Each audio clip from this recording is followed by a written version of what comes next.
Jumpa kembali guys, teman-teman, sobat YouTuber NKRI dimanapun kita berada.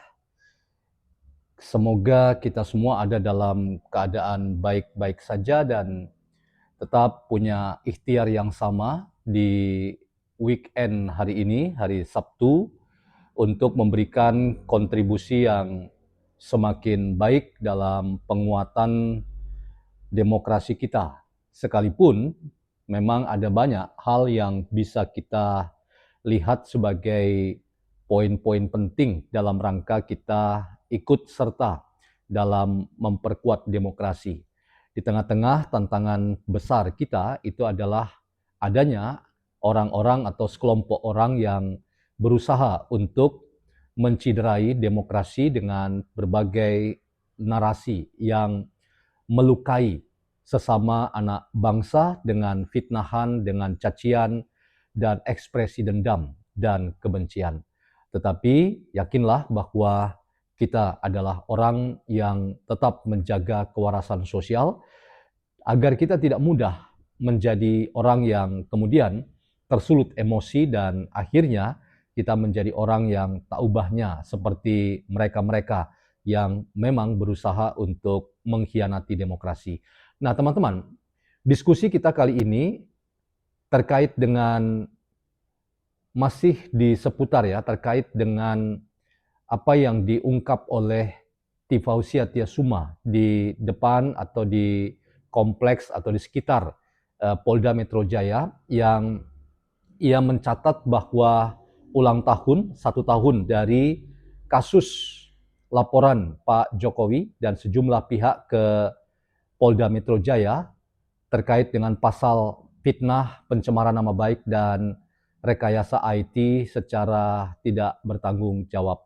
Nah, apa yang dikeluh kesahkan oleh seorang Tifa ya yang mengatakan bahwa semua yang ia jalani ini hanya menghabiskan waktu. Karena itu ia meminta atensi dari Presiden dan Kapolri agar menghentikan kasus kriminalisasi terhadap dirinya sebagai seorang peneliti. Saya dalam video sebelumnya sudah membantah itu. Kami tidak percaya bahwa Tifa ini seorang peneliti, ya. Kemudian kami juga tidak percaya pada apa yang sedang terjadi ini sebagai kriminalisasi. Tidak ada kriminalisasi, ya. Semuanya adalah murni penegakan hukum. Itulah kontra narasi yang menjadi kekasan dari YouTuber NKRI. Nah, teman-teman, kali ini saya ingin memberikan tajuk atau judul dalam diskusi kita eh, soal pernyataan Tifa di Twitternya, ya, di tweetnya ketika eh, apa desahan Tifa itu disambar oleh eh, Refli Harun, ya. Jadi mungkin ini judul yang sangat provokatif, tetapi ya dalam rangka untuk memberikan ya fokus kita semuanya bahwa keluh kesah sebagai desahan dari Tifa dalam tweetnya yang merasa ia dikriminalisasi dan meminta agar kasus ini dihentikan kepada Presiden dan kepada uh, Kapolri, itu kemudian disambar atau disambut oleh Refli Harun dengan memberikan ulasan atas desahan dari Tifa. Kita akan bincang ini teman-teman. Selamat datang dalam channel YouTuber NKRI.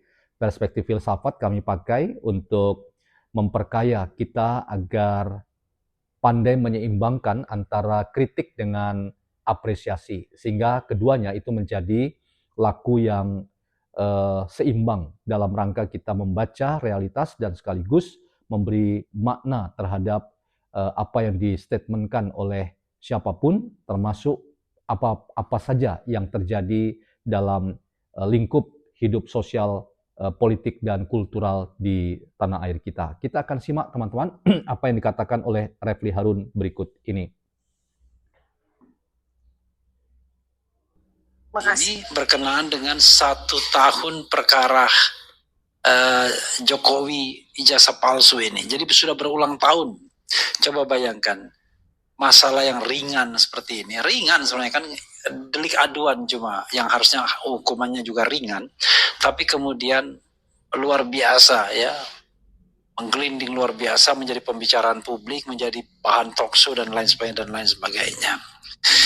Padahal ya sebenarnya perlu kenegarawan saja menyelesaikan ini, tetapi masalahnya adalah Anda harus membutuhkan sebuah ruang integritas tertentu untuk bisa bersikap sebagai negarawan.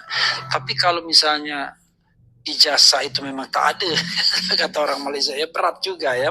Oke, coba kita bacakan ya apa yang ditweetkan Dr. Tifa tweet terbarunya. Saya mau membacakannya secara puitis ya, biar enak membacanya ya. Sudah lama saya nggak membacakan tweet Dr. Tifa, dan nanti tulisan-tulisan Mas Roy juga ya. Judulnya 365 hari Troy versus Jokowi. Troy itu Tifa Roy ya. Yang kami hadapi bukan sekadar konflik biasa. Selain melawan mantan presiden yang menguasai banyak duit, konflik ini memiliki pola psikologis yang sangat spesifik. Kombinasi antara kekuasaan, penyangkalan, dan kebutuhan untuk tetap terlihat benar di mata publik.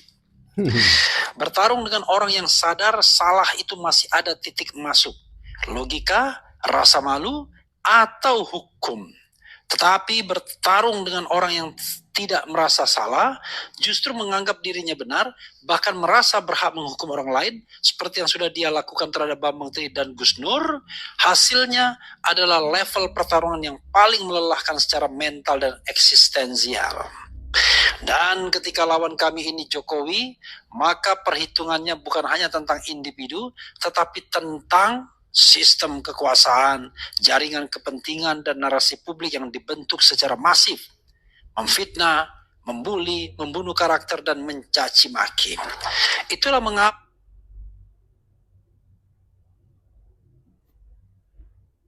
karena yang kami lawan bukan hanya orang, tapi struktur realitas yang dia bangun di sekitar dirinya.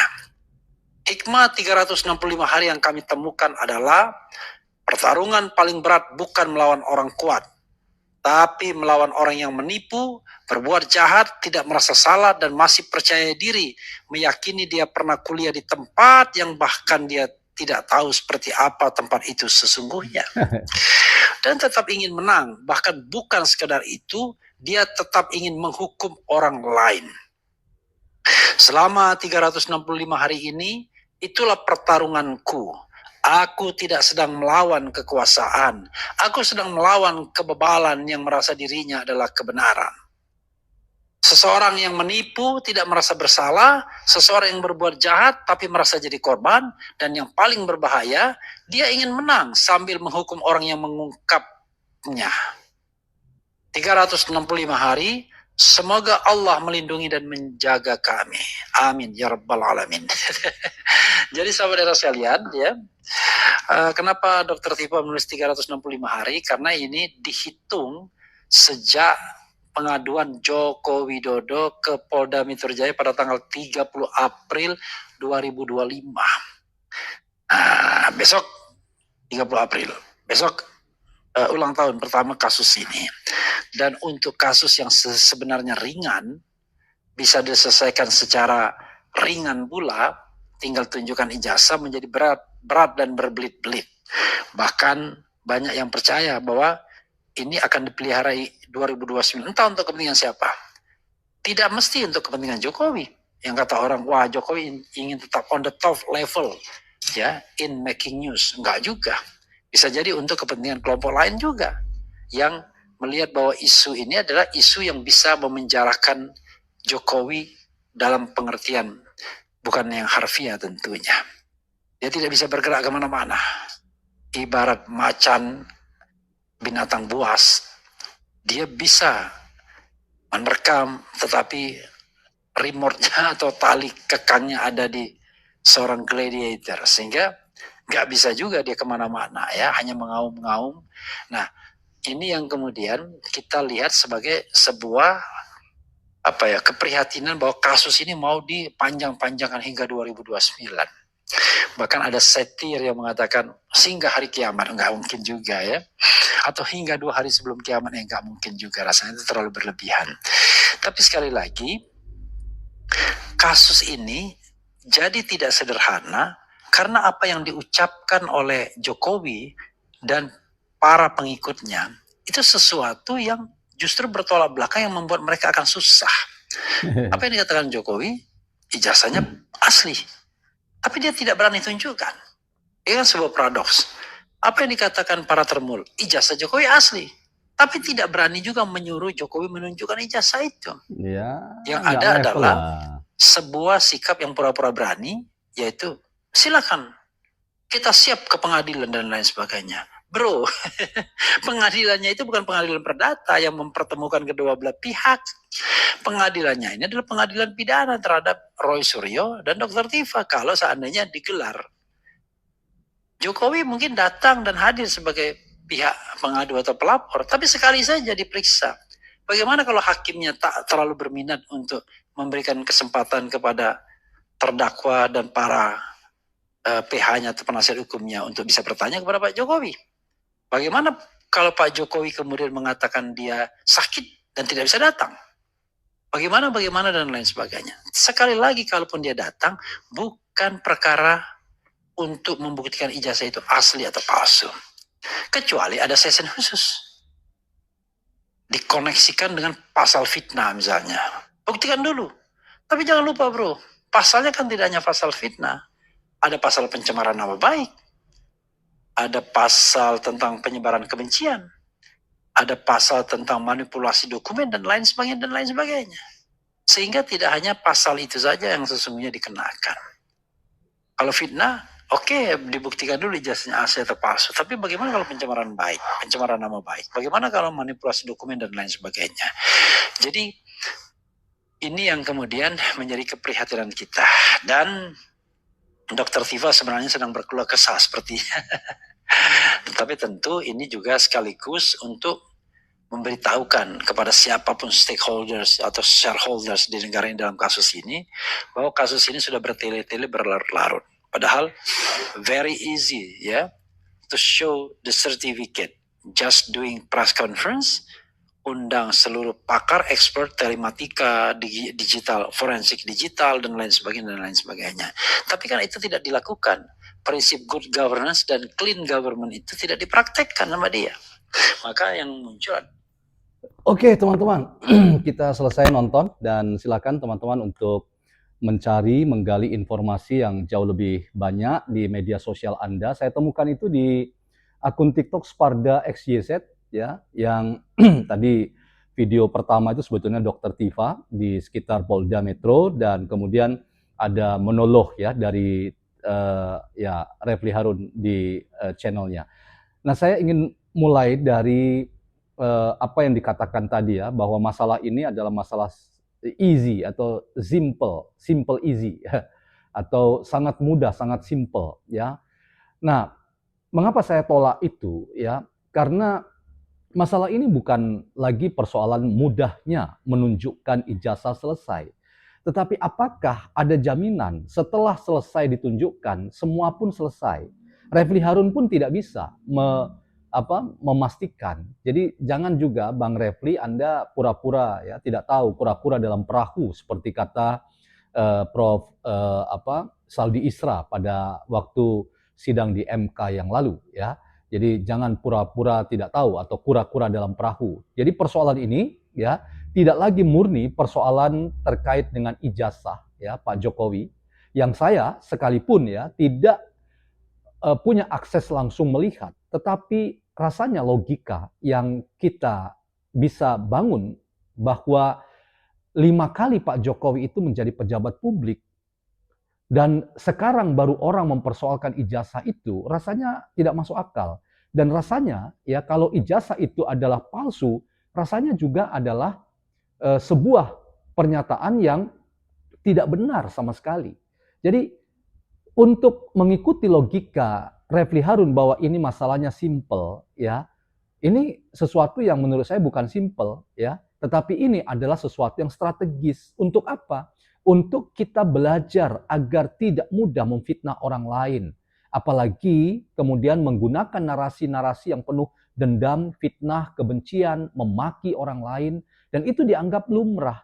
Jadi Refli Harun sadarkah Anda bahwa persoalan ini menjadi ribet, menjadi rumit ketika geng Anda ya itu sudah tidak lagi mengedepankan prinsip bahwa orang itu harus dihargai eh, ya privasinya, orang harus dihargai keputusan individunya, ya orang harus dihargai eh, jerih payahnya sebagai orang yang mengenyam pendidikan dan tidak perlu kemudian kita menuduh orang lain itu sebagai palsu ijazah. Apalagi kemudian ya mengeluarkan statement-statement yang kontraproduktif dengan semangat penghormatan terhadap hak asasi manusia. Karena yang muncul itu adalah narasi-narasi kebencian. Seperti apa? Ya, Anda harusnya jujur katakan, orang seperti Rizal Fadila ya yang masih ada dalam lingkaran Anda sebagai para pembenci Pak Jokowi itu berteriak-teriak, tangkap Jokowi, adili Jokowi, nusa kambangkan Jokowi, ya. Bahkan nauzubillah min zalik, ya, gantung Jokowi. Bukankah itu tindakan ya statement ya yang hanya satu langkah saja akan melahirkan tindakan. Dan ini sekali lagi teman-teman adalah pernyataan-pernyataan yang tidak jujur diakui oleh Refli Harun yang selalu memunculkan narasi itu seolah-olah kami dizolimi, kami dikriminalisasi ya dengan orang yang berkuasa ya dalam hal ini Pak Jokowi. Nah, itu yang pertama atau yang kedua, teman-teman.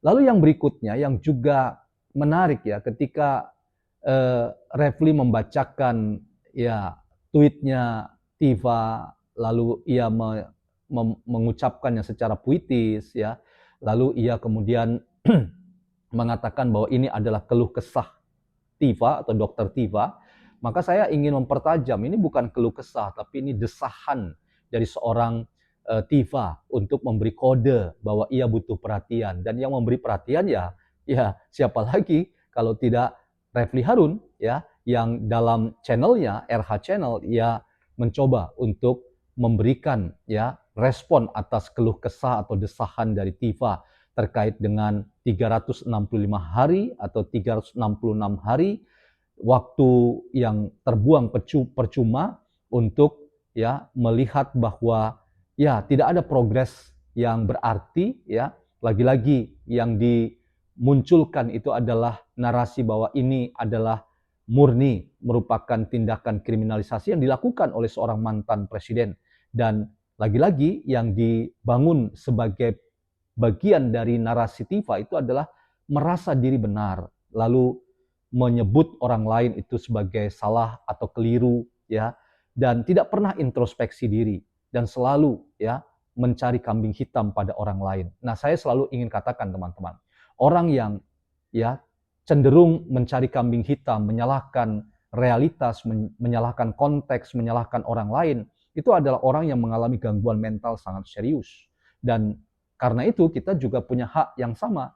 Abaikan orang-orang yang curhat di media sosial, yang mengumbar keluh kesah atau bahkan desahan, lalu orang lain ya diminta untuk menyambutnya atau memberi responnya.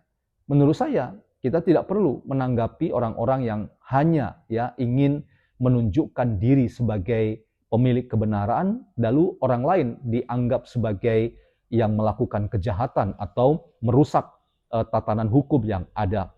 Nah, kemudian teman-teman, apa yang dianalisis oleh Refli ketika mengatakan Pak Jokowi itu sekarang sepertinya memang menjadi orang yang dikendalikan oleh kekuatan politik tertentu, karena kasus ini bisa dimanfaatkan oleh kelompok tertentu untuk mengangkat ya elektabilitas orang itu menuju 2029. Nah, saya memang baru berusaha meraba-raba apa yang dimaksudkan dengan Refli Harun, tetapi kalaulah misalnya Pak Prabowo memang punya ambisi dalam tanda kutip sukses pada 2029 dan menggunakan kasus ini sebagai batu loncatan yang dibiarkan ya dan dilanggengkan dan tidak akan selesai, bahkan diperkirakan 2029 pun tidak akan selesai dan mungkin sampai kiamat pun tidak akan selesai, walaupun tadi Refli membantah ya bahwa itu tidak mungkin ya, itu terlalu berlebihan. Tetapi terlepas dari itu teman-teman, saya kok sanksi ketika ada tudingan mengatakan bahwa ada kekuatan yang mengendalikan Pak Jokowi agar persoalan ini memang punya dampak politik bagi orang tertentu, ya katakanlah kekuasaan yang sedang berkuasa hari ini yang dipimpin oleh Presiden Prabowo untuk terus punya narasi, punya isu yang akan ya dipakai untuk sukses pada 2029 yang akan datang. Kalau toh itu memang salah satu kemungkinan tafsirnya, tetapi yang pasti ya antara Pak Jokowi dengan Pak Prabowo itu sudah terbangun komunikasi politik yang baik. Dan bahkan deklarasi Pak Jokowi pasangan Prabowo Gibran itu tetap ya berada dalam dukungannya untuk periode kedua, rasanya itu tetap menjadi catatan yang harus kita timbang dengan baik dan kita hendak lihat ini sebagai bentuk dari upaya kita untuk menemukan sisi-sisi yang harus kita sebut bahwa analisis boleh, tetapi memframing bahwa pasti demikian, itu kita harus tolak dan kita katakan bahwa Pak Jokowi independen dan Pak Jokowi tidak sedang mendramatisasi kasus ini, lalu membiarkan kasus ini tidak kunjung selesai, karena yang terjadi, sekali lagi teman-teman, yang benar terjadi bahwa Pak Jokowi ingin nama baiknya dipulihkan.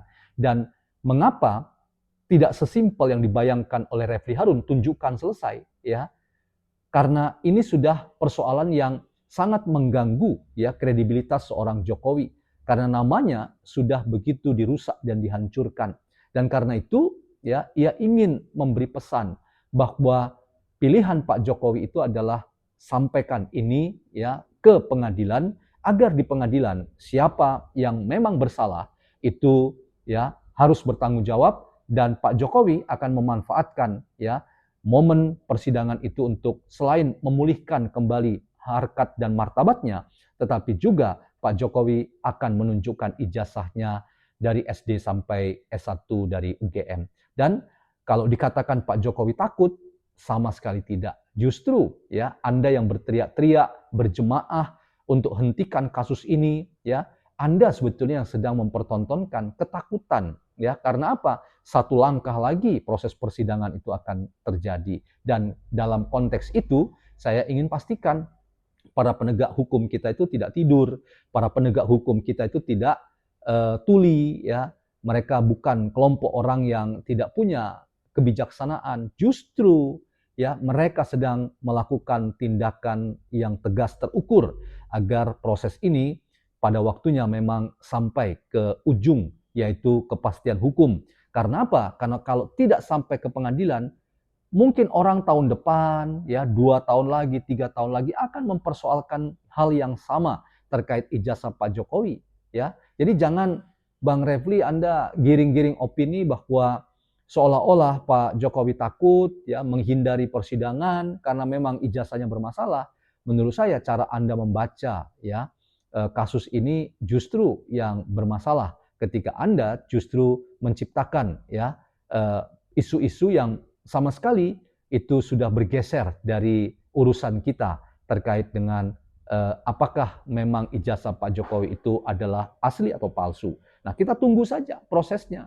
Lebih baik Anda sekarang sebagai kuasa hukum fokus pada apa? Pada ya upaya untuk melihat ini secara utuh dan mempersiapkan pembelaan terhadap klien Anda yang menjadi tersangka dan mungkin sebentar lagi akan menjadi terdakwa, agar Anda kami lihat bahwa Anda adalah pakar hukum yang menjadi advokat, menjadi pengacara yang baik, membela klien yang Anda sedang bela hari ini, yaitu Troy, yaitu Tiva dan Roy Suryo. Nah teman-teman, itu catatan saya, semoga ada manfaatnya, dan sekali lagi, kalau kita kasih judul ya, Tiva mendesah, Refli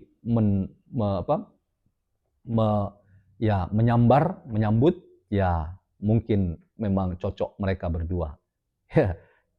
Semoga ada manfaatnya dan salam hormat YouTuber NKRI.